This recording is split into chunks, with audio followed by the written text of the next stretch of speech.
به نام خدا. عزیز زهرا نعیمی هستیم. هفته چندین ویدیو آموزشی را از طریق این کانال اپلود می‌کنیم. اگر این درس‌ها برایتان مفید میباشد پس از این کانال حمایت کنید. در درس گذشته بخش فایل خواندیم، اینا را مکمل توضیح دادم. بخش شیر، اکسپورت، انفو، سیف است، تمام اینا را خواندیم که مورد استفادهشان چی جهت هست. امروز بخش کلپبورد، فونت و الاینمنت توضیح میدم. میایم شروع میکنیم از بخش clipboard. در شروع از بخش کت کار میگیریم که کت ما اصل سورس ما را کاملا از بین میبره. دیگه جای پیست میکنم. مثلا ببینید من نعیمی رو بخوایم کت کنم، از اینجا کلیک میکنین یا کنترل اکس از کیبورد میگیرین و در این قسمت پیستش میکنین، یا کنترل وی از کیبورد میگیرین پیست میکنین و یا در این قسمت میاین مستقیم پیست میکنین. ببینید از اینجا فعلا متن ما دور شد، در این مکان قرار گرفت. پس به مکان اولش در نظر میگیریم و همچنان در قسمت کاپی اگر بخواین همین متنتان اینجا هم باشه و هم در اینجا باشه میتونین از کاپی کارت بگیرین، متن انتخاب میکنین، کاپی یا کنترل سی از کیبورد یا میایین در این بخش کاپی رو فشار میدین، کنترل وی یعنی پیست، اینجا پیست میکنین در این قسمت.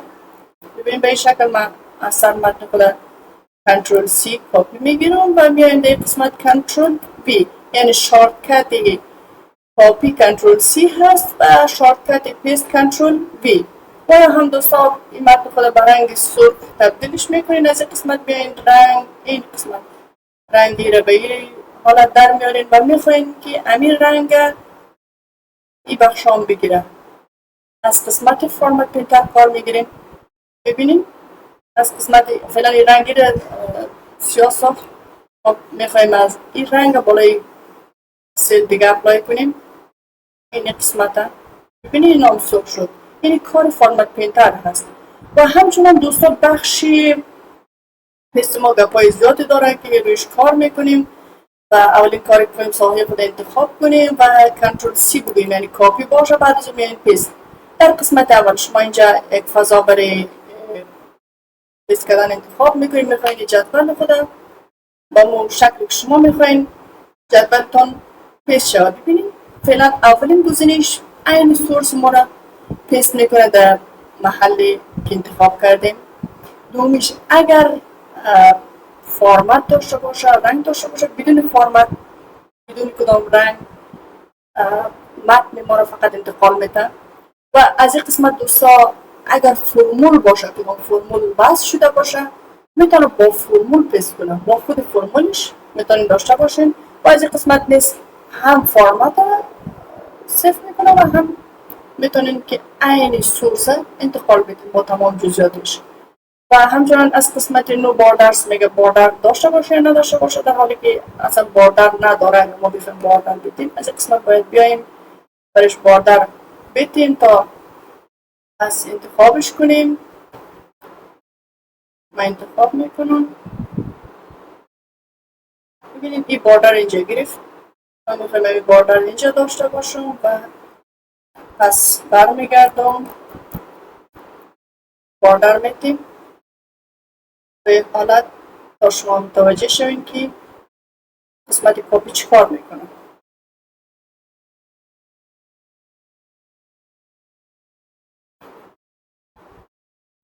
کنترل سی میگیریم پیش از پیست کردن. ببینیم گفته در این قسمت آیا باردرش باشه یا نباشه. بله میگین باشه. ببینیم البته بدون باردر، یعنی اینی مکمل داخل چوکات آمده، چوکات داره ولی اینجا چوکاتش بر شما نشان نداد. و هم از این قسمت شما دوستان میتونین کالم های خود به اندازه که خودتان میخواین با مو اندازه، یعنی عرض کالم شما تغییر نکنه، میتونین بعد خود کاپی بگیرین. من این را پس ریموف میکنم چون میخوایم خالی باشه تا شما ببینید که در کانتنت.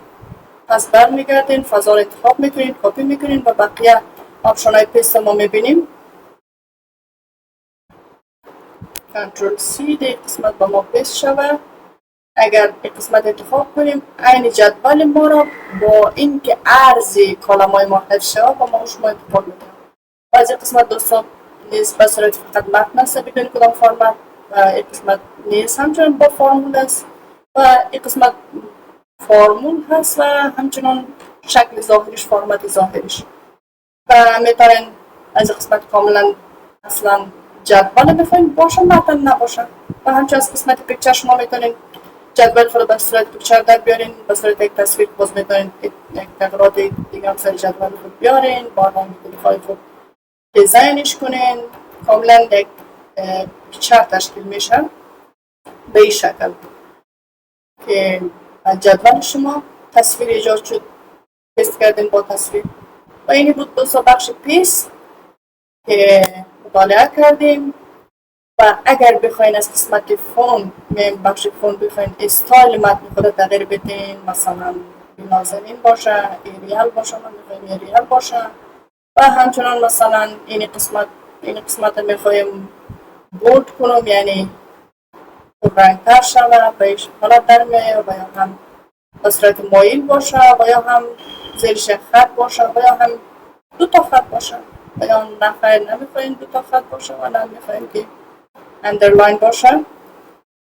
و یا هم میتونین به جداول خود از قسمت و دیتای خود باردر بدین، طرف راستش چوکات داشته باشه یا چپش و بالا، و یا هم پایین، و یا هم آل باردر باشه. آل باردر گرفته است قبل. و همچنان از قسمت فیل کالر میتونین ببینین به این شکل. اگر فقط یک سیل انتخاب کنین به این شکل، و شما میتونین کل سیلای خود انتخاب کنین به این رنگ. و همچنان این قسمت رنگ خود متن شما را تغییر میده. و از قسمت میتونین سایزش کلان بسازین به این صورت، سایز ها را کلانتر کنین، و یا هم از قسمت سایز کلانتر و یا هم کوچکتر بسازین. و این هم میتونین از قسمت ها مثلا فرض کنین سیل شما کلان هست، ایره به این شکل در قسمت بالا قرار میدین یا وسط قرار میدین، و یا هم پایین، و یا هم وسط چپ، و یا هم وسط. به این شکل شما میتونین اینا را جایگزین کنین و یا میتونین به این شکل استفاده کنین. اینا موارد است که موقعیت متن شما را نشان میده. و همچنان از قسمت شما میتونین تغییر بدین متن خود به چه حالت به این حالت باشه، به این حالت ورتیکال، به این حالت و حالت های متنوع شما میتونید استفاده کنیم. مثلا ما میتونیم به حالت باشه تکست، نخیر حالت هم دوست نداره، و یا هم دوستان میتونین که از قسمت هم انتخابش کنیم به این شکل. من انتخاب میکنم به این شکل. اینی بود بخش الاینمنت. و یک مورد دیگه در اینجا مانده شما مثلا من اینجا ببینیم احمدی روی متن تطبیق میکنم. احمدی از یک سیل کلانتر شد، بزرگتر شد. در این صورت چیکار میکنیم؟ از قسمت ربط تکست استفاده میکنیم. ببینیم رور کلان ساخت. در صورت کالم شما نمیخواین کالم خود بزرگ کنید، اینجا از ربط تکست استفاده میکنیم. کالم شما بزرگ نمیشه ولی رو بزرگ میشه. این قسمت میاییم نوشته میکنم فرهان خانی، و این رو میخوایم فقط در یک سیل باشه. من از قسمت مرج کار میگیرم. قسمت مرج میتونین که ببینید فقط دو تا سیل یکی کرد. میتونین از این بخش بیشتر برای این مناسب شما کار بگیریم، و یا هم ان مرج بگوین، و یا هم میتونین مرج بگوین. اینی بود ختم درس امروز ما. روز بعدی شروع میکنیم بخیر از بخش نمبر، استایل، سیل، ادیتینگ. موفق باشید.